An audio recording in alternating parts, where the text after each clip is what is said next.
Oh, Daniel, could you just thank you. Okay, we'll bow in. Yeah. Yep. Great. Good job. Great. Right. Onegaishimasu.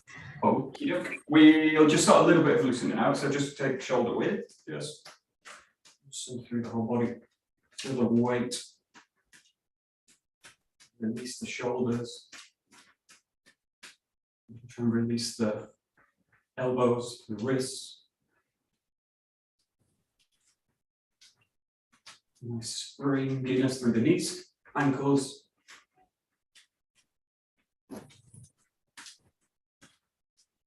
Just let the feet gently leave the ground. And the heels step light, briefly.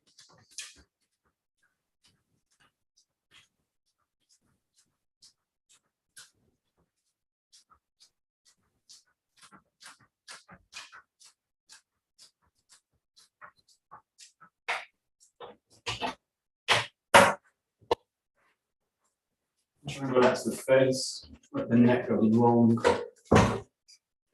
Pull the crown of the head a little bit up.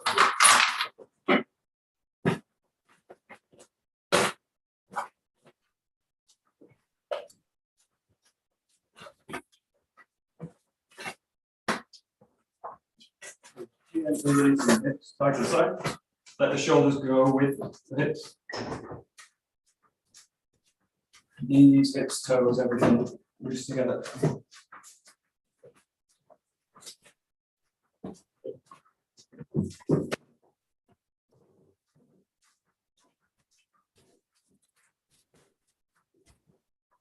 And center.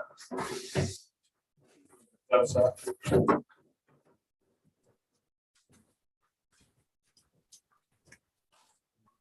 Settle the heel down. Just keep that bounce through the body. Let it release into the knee. Allow the body to impact into the ground.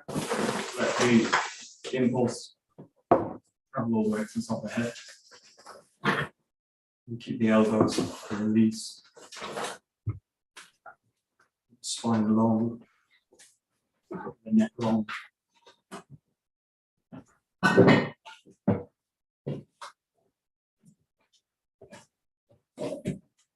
Good. Just do a little bit of stretch up.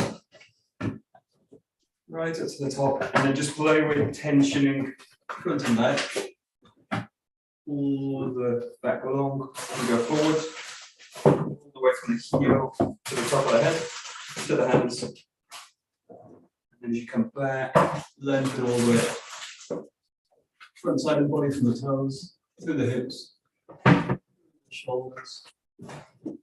With the hands. Just play with both directions, tensioning like above, forwards and backwards. And a couple more forwards. And backwards. One more time forwards. Backwards.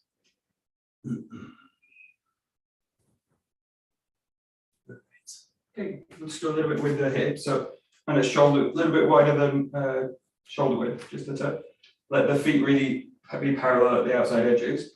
And we're just going to play with a little bit of squat work. So, have the jaw at the hips, fold the hips back, a little bit, go down, and then reach out, and then come back.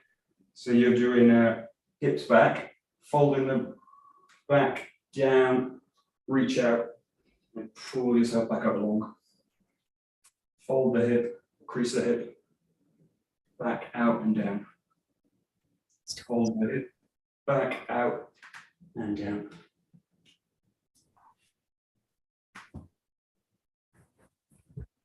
Take it about 90 degrees with the legs. Don't go too low.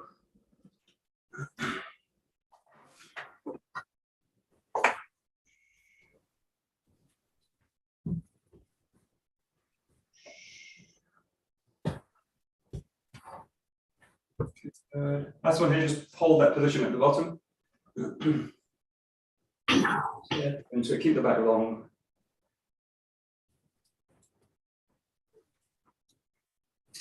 Hold it a couple more seconds.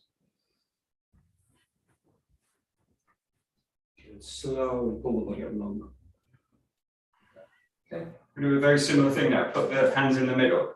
Just find that kind of sphere tension. So you press the fingertips together. Just balance the jaw in the center of the hands and the thumb. And you're going to be just a touch wider with the feet.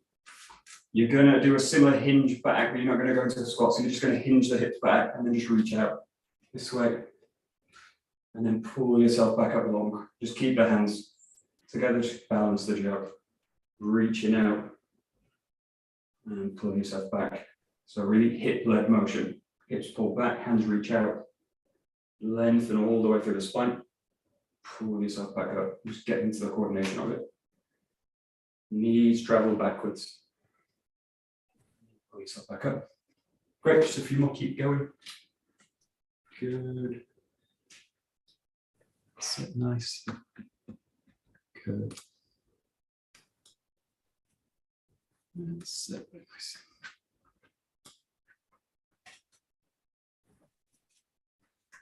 Good. So, and then just bring the breath into it. So as you go into it, take a nice big expansive breath in, breathing bigger, definitely back into the back of the rib cage, and then breathe yourself nice and tall and big. Breathe yourself into it, expansive, and pull yourself up long. Especially when you pull yourself back up, focus on the torso, basically pulling up, extending up long. So breathe big into the back and pull the torso up long. Big into the back and pull the torso up long.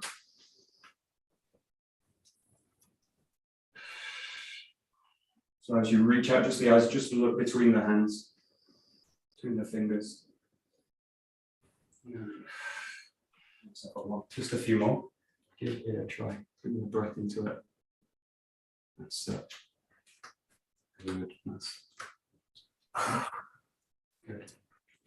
And just a few more, just a little bit explosive on the in breath. So, sorry, on the out breath. So you're gonna breathe in, and then pull yourself back up long. So don't rush it, but a little bit more explosive up. Reach out long and pull yourself up long. Reach up long. Pull yourself up. And a couple more. Two more.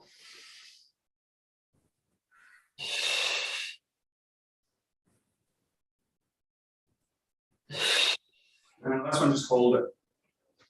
Take a few deep breaths. Hold it for about 20 seconds.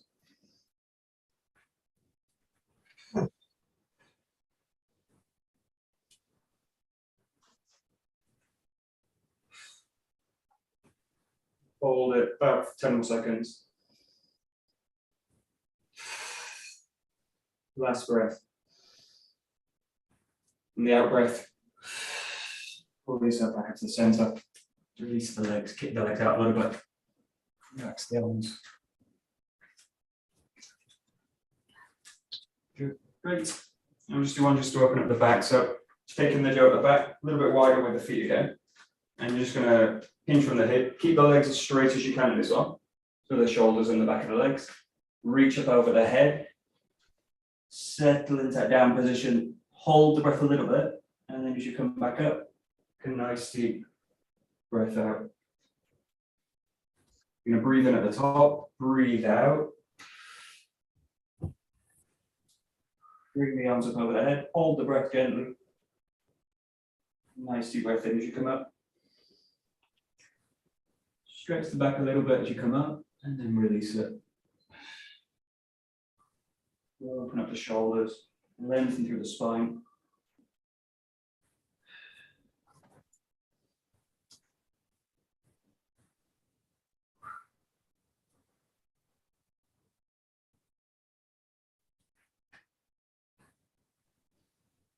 One more.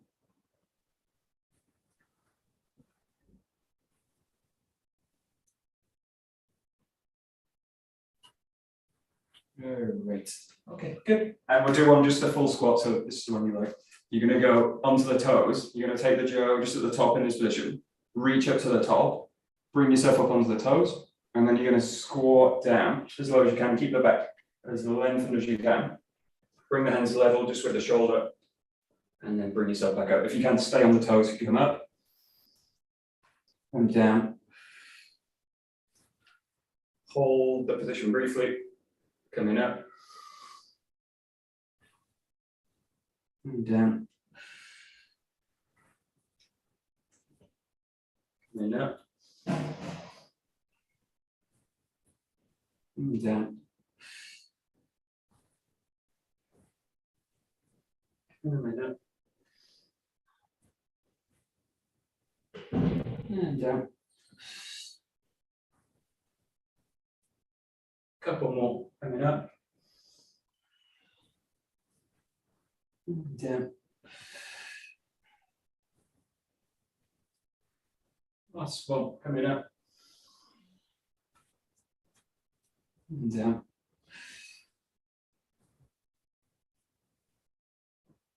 Coming up. Let the arms release. Find the heels. Relax out the body. Just release the knees a little bit. Relax the legs. Kick them out. Good. Oh, keep going. We'll just take that position we were doing this morning with the group as well. So take the jaw a little bit off center, or a lot off center if you've not got the space. One leg forward in this case, and just rolling with the wrist. Rolling the forearm. Just keep the other hand in this case on the core of the body, the center. I think it's better if you go upstairs. So, So, weight subtly shift, let the hips gently open. Most of the movement's coming from the forearm. Or wrist. yeah, I don't know if you go upstairs. It's a bit safer. Going. Yeah, I've just asked Daniel to go upstairs. He's on the sofa, but it's better. He's in the danger zone. Thanks, Daniel. Just watch with this one. There's a tendency with this one to do this motion. So basically that the arm gets pulled out, in and out. Try and, with this one, try and let the wrist basically hold the position. So there is a motion that way, but try and avoid this, the shoulder basically doing this motion. Try and let the wrist and the forearm basically do it. So if you want, basically, if you get really good at this, you can do right at the end of the jaw, but to start with, let the hand just come a little bit off center, and then you've got the weight basically evenly balanced. And if you want, you can also use the hand here just as a little bit of a brace. And it's also just to check whether the arm's basically doing that motion. This way. So the arm is, the wrist is basically following the center line. So the center line basically shifts a little bit, but it doesn't, the arm doesn't go off the center line. That way. It basically tracks the center of the body this way. So as I go that way, it opens out, and then as I bring it back, it tracks. That's it. That's it. Hi, Michael. Hello, how you doing? I'm good. I just thought I'd come down and say hello. I'm doing my because I forgot we had Aikido, so I planned to not. Okay. Oh, no, it's not as difficult to do. All right, okay then. Try. Let's see. Bye, take care. It feels really, it even from where I'm standing, it looks really tight. To me, it looks like I'm going to hit myself. Yes. You're fine, you won't. That's it. Yeah, that's it. That's it. Good. So, and then change the side, so you go left side. Again, just start a little bit, just a little bit off center. You can later progress to being a little bit longer, a little bit wider on the grip. But just get, the first thing is just get the kind of coordination of the wrist, basically holding the space. I put my hand on the elbow's basically holding that position. But it's not stuck in space because the body's also rolling with that movement as well. I don't want the body and the hips basically stuck, and then it becomes just an arm and a wrist movement, which is fine. It's a good way to kind of isolate the forearm, actually, train it. But I don't really want to isolate the body in any kind of movement that I'm doing. So just find that. As I kind of cast out. And as you're doing it, as you get into it, just go to the feet, go to the contact with the ground. And you've got a kind of subtle shift again of the weight through the feet. So you're allowing the hips to open, fold, and the knees basically need to accommodate the movement of the hip towards the feet. So, yeah, that's so good. Good. Good, good, good.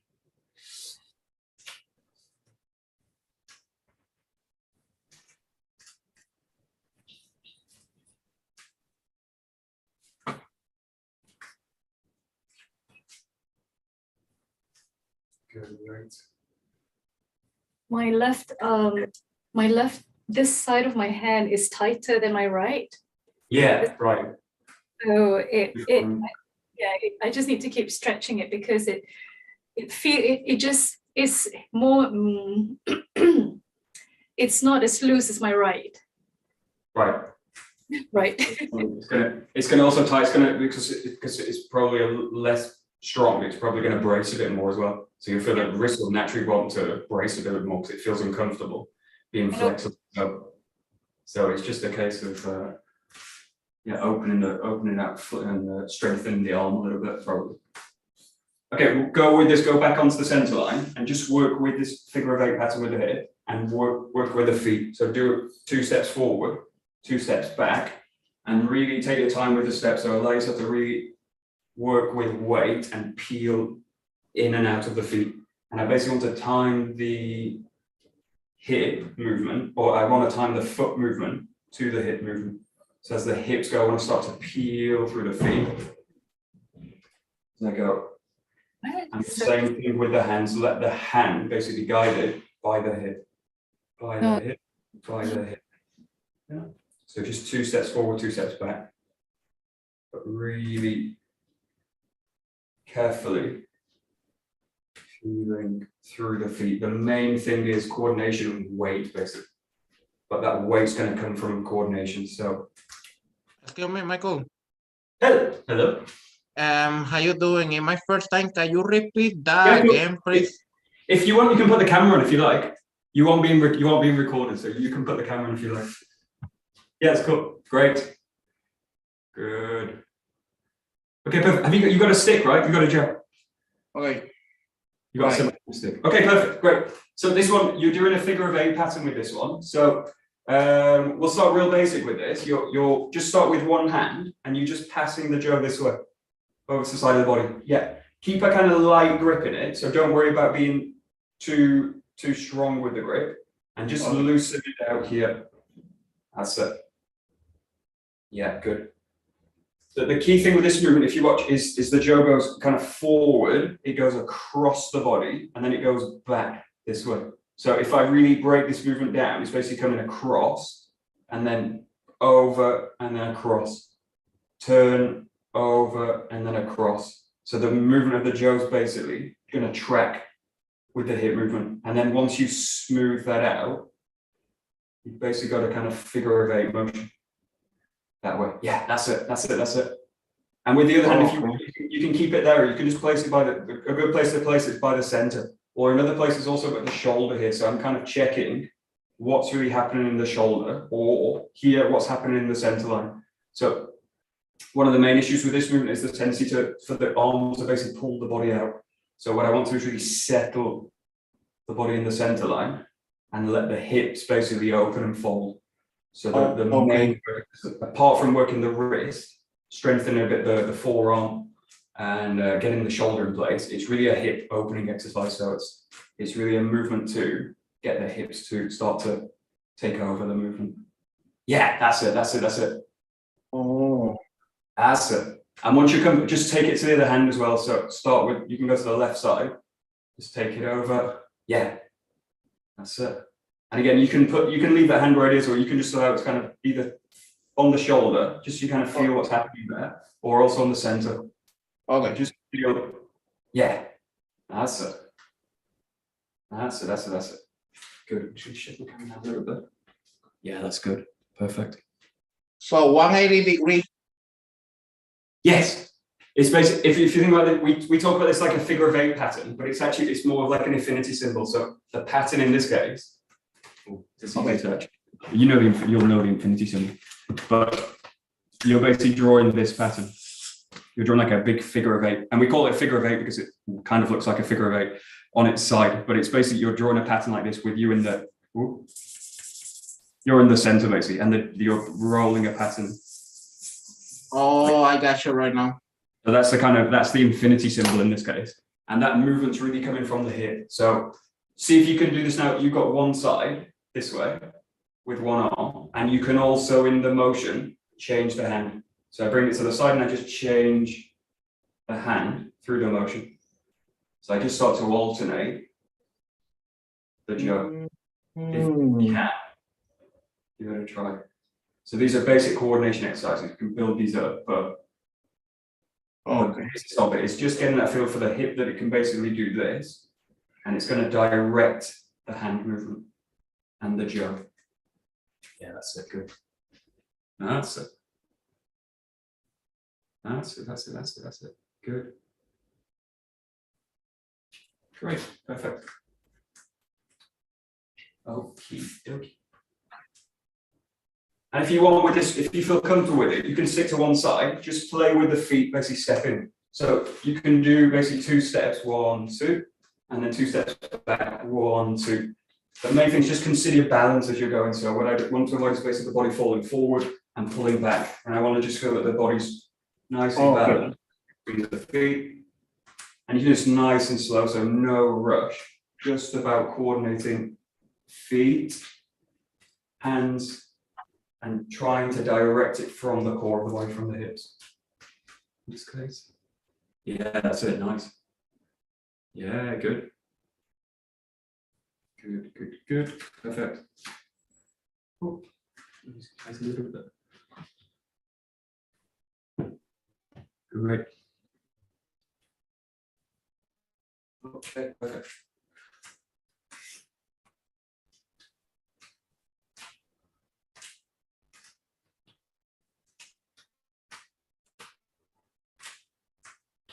Good, just a few more.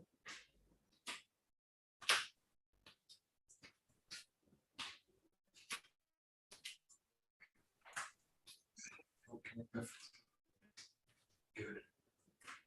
So we'll go into practice working with the 𝘱𝘁. How much 𝘱𝘁 work have you done before, Joanne?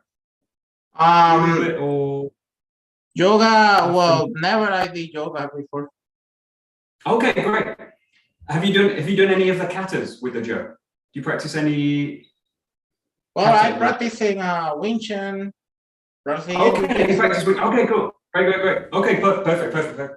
So we'll look at some real basic work for the 𝘱𝘁. So the way we use the 𝘱𝘁 is pretty much like a spear. So the idea of a lot of the movements is as if you've got a tip on the end of the weapon, and I'm basically using it to thrust through. So we use it, although we use it as a 𝘱𝘁 and we don't have a pointy end, we use it as if sometimes we do. So the first movements we'll do is just working with a thrusting motion. So we'll do a little bit with the setup of it. So because we're working with a movement which is going out this way, I need to have a body position which allows that movement to happen. So the first thing is just setting up the feet. So I'm just going to put the camera down a little bit so you can see the feet. What you want is, we'll start with the left foot forward. Just here, just place the left foot forward, and you want it to basically face the front here, this position. And then what you're going to do is you're going to allow your right leg just to go a little bit wider this way. And you want to feel the first thing is feel that the knees can release. So you don't want either leg to be kind of straight and the knee to be straight and the leg to be straight. You want to have a feeling that there's a little bit of an arch in the knee. So just find that position. The back foot's going to slightly wedge out to the back this way. And the front foot is just going to slightly wedge this way, on the line this way. But the body's basically falling on one line this way. And the reason for this position that we use, again, it's for the 𝘱𝘁 work, to basically allow it to track horizontally down the body this way. So what we don't want is the body to be straight on, and then I can't find these kind of movements, and then I have to modify the 𝘱𝘁 movements. So what we'll do, just play with the right hand. You're going to take the back of the stick this way, and you're going to really wrap the hand around the back of the 𝘱𝘁. So start the finding of the grip with the little finger and the ring finger. So they kind of curl in, And then what I'm going to do is going to bring it to the back hip, and I'm going to wrap the 𝗏. So just play with this, just the feeling of just being able to wrap the hand around the 𝗏. Don't worry about the front hand for now. Just focusing on wrapping the 𝗏 to the back hip, wrapping the 𝗏 to the back hip. That's it, good. And just give yourself a little bit of release at the top of the movement, and then just press down into it. And if you notice as I'm doing it, I'm also settling the weight down. So my knee's going to slightly open or bend, and I'm going to settle the hips so that they're basically loaded flexibly onto the feet. That's it.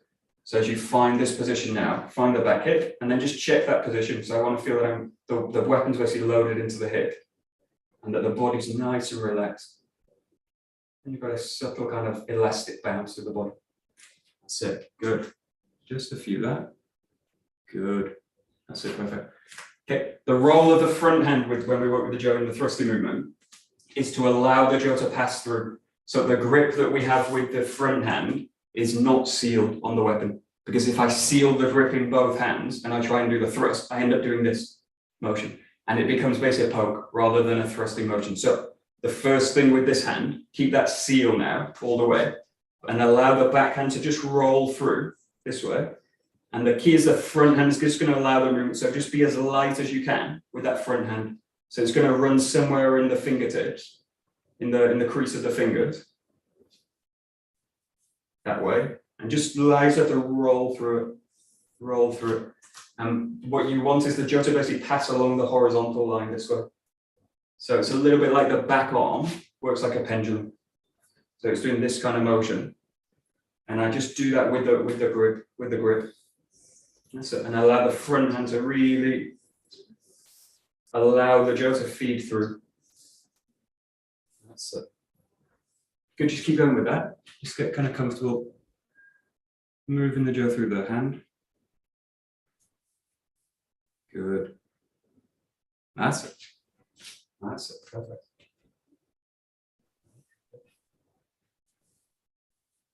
Good. Okay. So I'll just give it a little bit more instruction with this. What you want to do is feel like the shoulder can really release down. So one of the problems we've got with weapon work is that the shoulder basically locks, and then all the movement I've got is basically going to be the upper body doing this or the arm doing this, which is it's fine for movement, but it's actually quite limited, and it basically separates the arm from the rest of the body. So what I want to do is basically allow the shoulders to release down, connect into the back of the body, and allow a full kind of expression of the arm through the motion. And then the body can basically transmit weight through the arm and out the end of the weapon. So just play with this. It feels like doing it a bit. What I want you to just play with being a little bit looser. So allow the shoulder to really relax, and notice the difference between the shoulder and the elbow and the forearm basically being tense, and try it and really release it.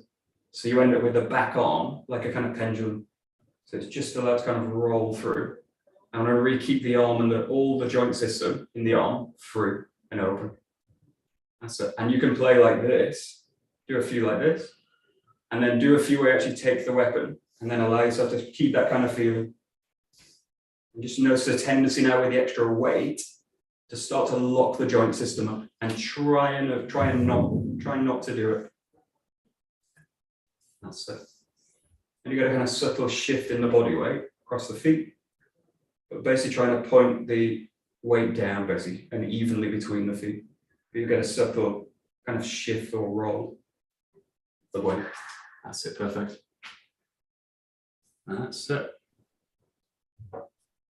So you've got a kind of slight rocking motion of the upper body, but it's based on a really strong foundation in the lower body. So allow yourself really, in this case, to really connect yourself a little bit lower into the ground. So go a little bit wider with the legs, just for now, and allow yourself to really sink and settle the weight down. So the feet aren't going to really move, but I want to feel that the legs, the knees can basically open and release, and all the weight's basically entering down and spreading, in this case, evenly between the feet. So, and I just to let the upper body, especially the arms, to be very loose.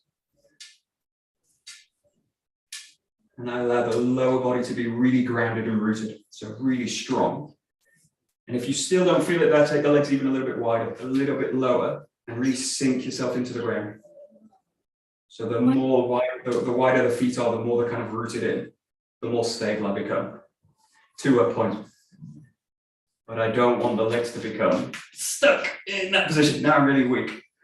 So I want to keep a kind of bend, subtle bend in the knees, still a kind of release, but allow the upper body to really be loose and limber on top. So it's really flexible on top, but the feet, the legs, they're really solidly grounded. Michael, your back hand, are you still gripping with the fifth and the fourth? I mean, the little finger and the ring finger as you're doing it? Yes. Right. Yeah, I'm basically keeping that grip all the time. And the front two fingers can be released, but as I'm doing it, I don't know if I can show from that. So I'm basically keeping that grip. As I release it, you can release the grip. But as I go through, as it's coming into that, I'm basically sealing it. Okay, all right. But I'm not keeping it off and then trying to find it at the end, trying to snap onto it. Yeah, that's it. Because I couldn't keep the back two fingers at the, as we're doing this, I couldn't do it without it feeling tight. So just, but then coming here, just when I'm here, I'm able to then hold on to the. Yeah. And that's that kind of back movement is also, well, I don't really need that back movement, so I can thrust straight in later. But I need to basically start with the idea that I'm kind of opening. It's a little bit like how we find the back with the sword. So as we find a kind of back and open out, it's to kind of allow that arc to be full. And it's a little bit the same with the Joe. I allow the back, I bring the back half of the arc into the movement. So it's to basically open that arc up. And later I don't really need it. I can just throw straight into it. But I need to train the full arc in a sense to be connected. Okay, we'll go into using this thrust now, basically placing the weight. So this involves now the feet. So just practice a few times. You've got that same kind of release through the body. But what I want to practice is the feet. You're going to do a two-step. So it's like this 1, 2, and then just come back 1, 2. So you're just stepping in 1, 2, and coming back 1, 2. And it's just a placement of the weight basically. So I'm going to settle the weight into the back leg, which frees the front foot. And I'm going to press the body in. I'm going to settle the weight between the 2 feet, and then I'm going to do the opposite. I'm going to press into the front foot, and I'm going to settle the weight back, the body back this way. So it's just kind of shuffle in, 1, 2, and a shuffle back, 1, 2. And really just play with the weight of the body being basically under the ground. What I don't want to avoid, well, I want to avoid 2 things. One is going on top of the ground, like this. And the other one is related to pushing the body off the ground. I don't want to do either of those 2, especially with Western work. What I want to do is to feel that the weight can settle into the ground, So the body's trying to constantly allow the ground to pull it down, basically. That way. So just play with that step work. So it's just a 1, 2. And you're trying to maintain the stance that we've got, this kind of wide stance of the legs. That's it. Body subtly side on, basically. Like this, and the body's just going to press in. Press back, press in, press back. Just going to move my mat, it's getting away a little bit.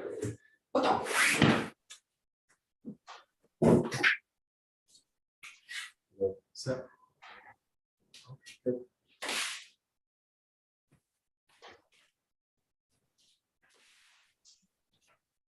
one exercise that's useful, it's more useful and more powerful if this is done. But you can do this imaginary as well. What I want to imagine a little bit is either someone pulling you from the front as you go in, and then pulling you from the back to go back.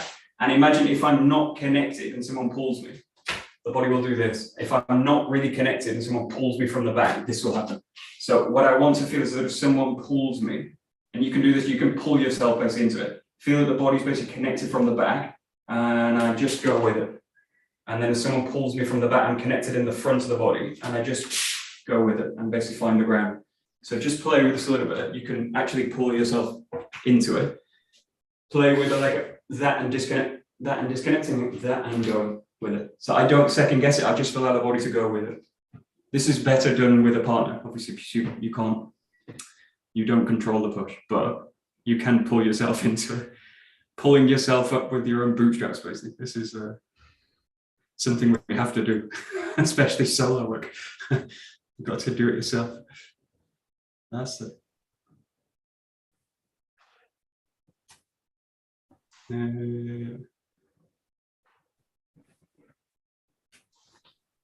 Okay, as you do, we'll go a little bit sideways now. Focus on what's basically called like the nape of the neck, so the whole back side of the neck, and being long. So this is if you think about whiplash or anything like this, where I get a kind of strong force towards into the body, especially from the back, this kind of tends to happen so that the nape of the neck basically collapses, back of the head throws itself back. So think about lengthening the back of the neck, which will slightly pull the chin in and up.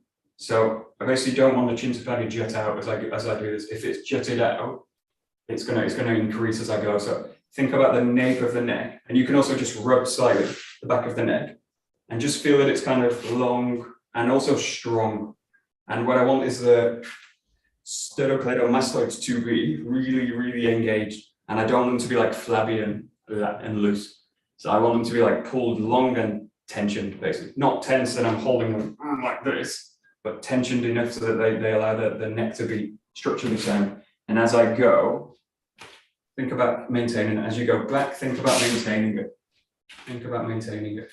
Think about maintaining it. And I don't want it to be pulled out. That's it. You should do this 10,000 times and you end up with whiplash, totally, if you do it wrong. That's it. Yeah. Good. Good. Now do it with a 𝘗, and again, just focus on placing the weight. You don't need to imagine this now. This is the kind of beauty of solo weapon work. The weapon gives me the feedback on the body, and in this case, as I go forward into the strike, it's pulling me forward. So I need to kind of balance it out here, and I'm going to balance that with the down basically. So as you do this movement now, don't worry about putting power into it, but just notice the effect of the weapon coming out and try and meet it with the back of the body and the down direction. So yeah, the back of the neck's really the crucial part for us. We do the weapon work, just feel that you can absorb it into it. The hips are going to engage slightly so that I'm just off the vertical. I don't want to be holding the body straight up. So allow the hips to engage, body sinks in, and the neck's nice and long. Just play with both sides of the movement, pulling in and pulling back. Stepping in and stepping back. What did you mean by meet it with the back when you're thrusting? Okay, I mean, if I don't meet it with the back, which is, I mean like fullness basically. So my back needs to be full. If my back's empty, it's like this. The back's empty in my feeling, right? So all my focus is on the front of the body. So this is what we do all day. We do like this, and we're on our phones and we're like this. Now the back's empty, right? But if I fill the back, it's here, right? If it's empty, it's like this. And I'm being pulled forward, and I don't realize I'm being pulled forward. So I just get used to that pattern, and I just it makes it worse. So what I mean by that is like I really have the sensation that as I go in, the back is full and engaged. So it's like wide and spreading. It's not weak and basically collapsed. So I want to like a big posture as I go into it. So, but that starts really from the beginning. So as I'm part of the movement of the 𝘗 is basically loading the 𝘗 into the hip, but that wraps it into the back of the body this way. So my feeling isn't that the weapon's loaded at all in the front of the body. If I start with this, I will end with that, basically pulled forward. So just go as you pull back, really allow yourself the feeling that you really wrap 360 basically around the 𝘗. So my this hand all the way through the back, and this hand is basically forming a circle through the back. And the more integrated that is, the stronger it is. And also, if it's more integrated, I can also release it more. So I can allow the shoulders to release a bit more, and I'm not stuck in these kind of holding positions. I'm just kind of settling into the body. So yeah, does that make sense? Yes. Blah blah. So being full in the back. Yeah, that's it. Good. Good. Yeah. And then just put a little bit of power into it. So there's two things you can do. You can increase power and you can increase speed, and they'll both be tests on the system and how much I can basically, how much pressure I can load into the system, and whether I can be resilient or not with it. So don't go fast with it. Go put a little bit of power into the strikes. So you're going to do this now, and then come back. This, and then come back. What I'm doing with the hands is basically at the end of the motion, the end of the arc, squeezing into the jaw. Squeezing into the jaw. And I'm not squeezing it in a way to strangle the weapon, but I'm doing it in a way to release more energy out, basically. So as I find the focus in the handwork, allow the weight to really enter the ground this way. Yeah. So just play with adding a little bit of power into the strike now, or power into the thrust. And if both hands seal together, you'll get a slight vibration kick at the end of the weapon. But don't look for it, just focus on the hands basically coming together. Okay, good. That's it.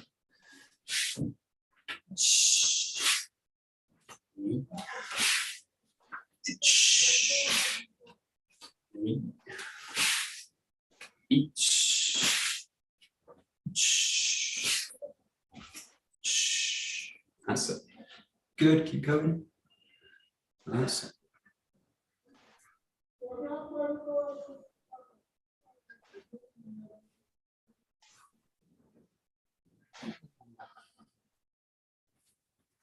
Okay. Oh yeah. Okay, so I'll give you one tip. Watch this. You've got a slight kind of the feeling in this is like you do this first, and then this first, and then this. They come together. You got like a go, this. Go. So in a way, it's kind of separated. Focus on basically it all happening together. So you do release the jaw, but as I'm releasing the jaw, pulling back and in. So think of this really as one motion rather than I do a release. I pull back and then I press forward with it. Think about really coordinating it as one motion. One motion. So it's all kind of happening together, which is not easy, right? That's the problem, right? I don't want to like segment the movement up into like this and then this and then this. Yeah, that's better. I just think the analogy is like a push pin. Like I press the pedal on the bin and it goes up, the lid just goes up. It doesn't like I press the pedal and then the lid thinks about it and then boom, then it goes. It just goes like boom. I press the lid and it goes. Press the lid and it goes. So you just go with it basically. That's it.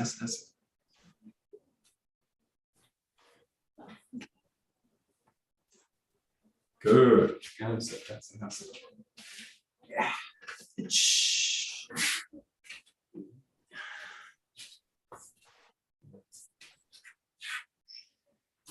So, and just try a few on each side.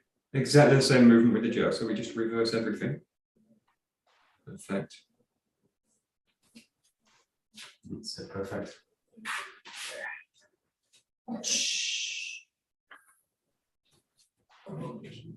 Let's see.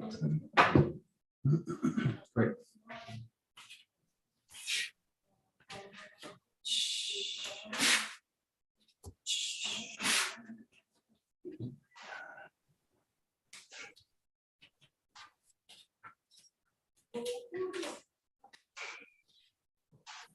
Okay, great. So we'll just do one practice, which is training both sides. So we'll do this a couple of ways. The first one we'll do is just on the spot and basically switching left to right side. So it looks something like this. I find the left side thrust, and then I'm going to bring the feet together. I'm going to change the jaw above the top of the head, and I'm going to bring it to the left hip with the right leg forward. I'm going to find the same skeep right side, and then I do the same thing again. Bring the feet together, bring the hands to the top of the head, and then I roll the weapon to the back hip. So later it will look something like this. 1, 2, 3. Over the top, thrusting in, and then changing like this. But we'll start nice and slow with this. So we'll do it like this. 1, you come in, bring the feet together. 2, find the top of the head, and then 3, step back, find the kamai, and then we'll go into the skeep. Left side, bring the feet together, hands to the top of the head, and then roll the hips open to the back. And then thrust in the the right side. Bring the feet together, hands together, settle back to the kamai, and thrust. So it goes together, roll back, thrust in, together, roll back, thrust in, together, roll back, thrust in. just first getting the coordination of it, give it a try. If you need any help, just let me know.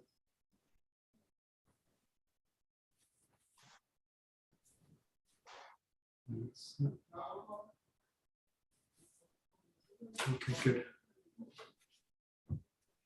Okay, great.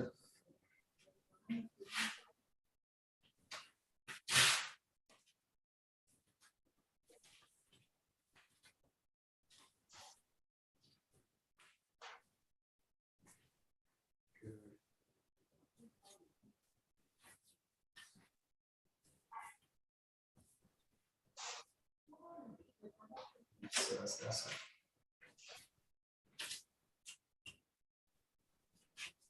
I'm finding I'm moving forwards closer and closer to the mirror.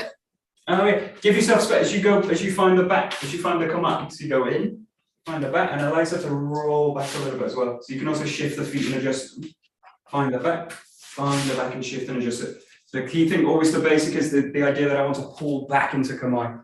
Again, later I don't really need to do it, I can go from any position really. But the beginning is like I find that, and then I allow the hips to really set and draw back. And if it means pulling the foot back a little bit, that's what I'll also do. Because I don't want to end up in that position where I'm basically too wide now, and then I'm really immobile. So just guys have to find that separate position.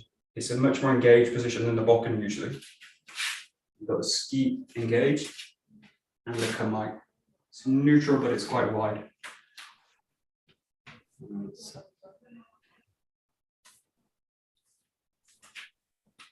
Good.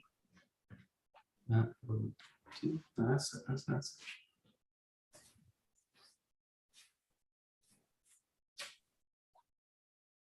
Okay, we'll just stick with this method for the last couple of minutes. Focus at what we were doing at the beginning was kind of figure of eight motion. So this figure of eight motion doing it, try and find that same kind of motion as you do it. You're doing something a little bit more complex with the arms. So rather than the arms just doing this, they're doing this over the top of the head. So just play with this movement, this, but try and find that roll in the hip here. So I'm basically rolling over the hips this way, rolling over the hips this way, rolling over the hips this way. So just look for, if you do this, that figure of eight pattern in the hip is subtly there, especially in the step in and the step back. We've got this roll of the body. And at the same time, I need the arms to be mobilizing upwards. So, mobilizing upwards. So I'm going to make it as easy as possible. Yeah, and the jaw needs to be as light as possible. So the jaw should feel very light in this movement. Should feel very easy to mobilize. We're mobilizing above our heads. Yeah, and this goes right above the head in this one. And the reason for that is I don't want to mobilize it here. In this kind of, for obvious reasons, the front of the jaw is coming right really close to the head. So when I'm mobilizing at the front, or when I'm changing the front, I need the jaw to whip around the head. When I do to the back, it's not really the concern because the head's rolling with it. So when I go to the back, the jaw's just going this way.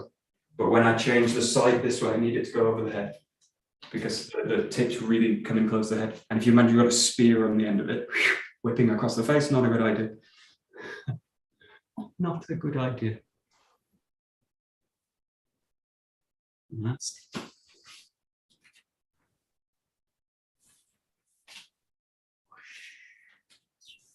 good. That's okay, good. And then just focus on the quality of the handwork, matching the quality in the footwork. So what I mean by that is like you've got this rolling pattern happening in the hand. So you've got this kind of smooth pattern. I want the same kind of quality in the feet as well. So I don't want to have this kind of smoothness in the hands and the feet are like elephant feet. Something like that. So I can do that because I can kind of train the hands separately, but focus on the hands and the feet basically, have that same level of contact and flexibility of contact. Really think about the feet really kind of melting in the contact of the ground. And I'm using the full range of motion of the articulation. I'm using the full articulation of the foot, the toes, the ball of the foot, the arch, the heel. And that's it.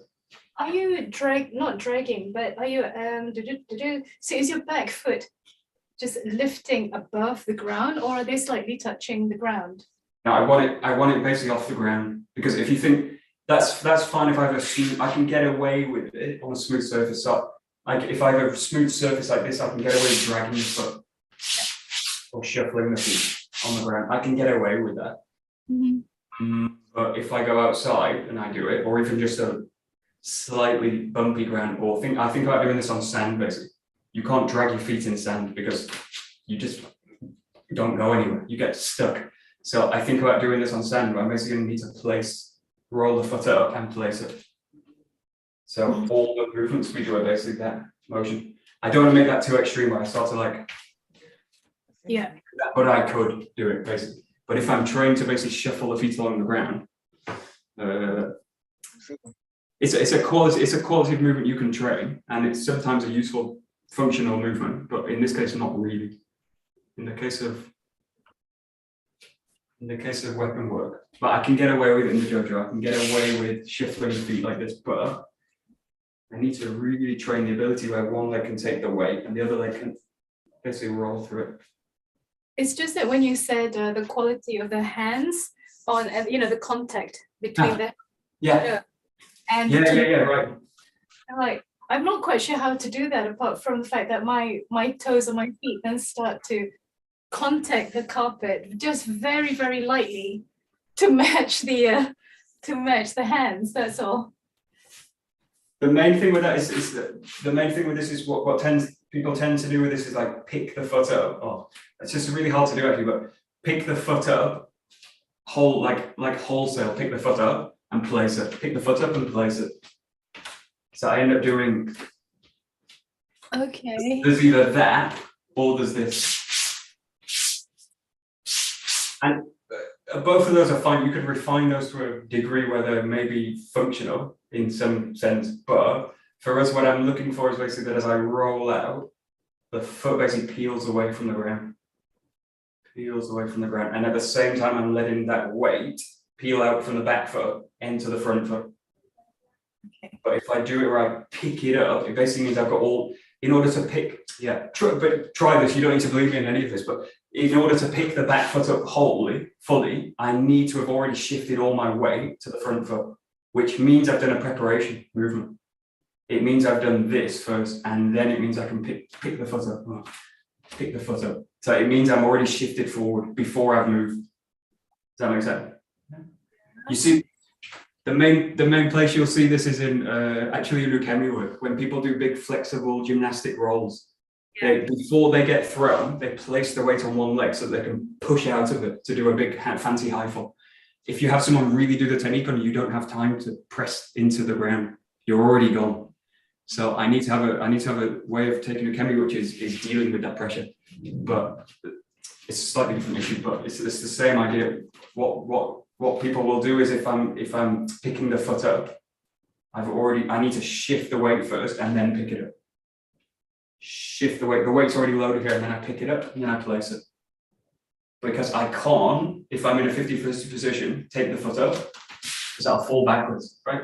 This is actually a really good method of moving. I'm in this position and I push the foot.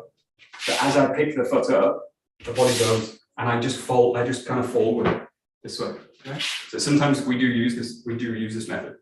But in this case, what I'm focusing on is peeling the foot and basically transitioning the weight naturally from a 50-50 position to that. And it's part of the movement. It's not first loading and then picking up.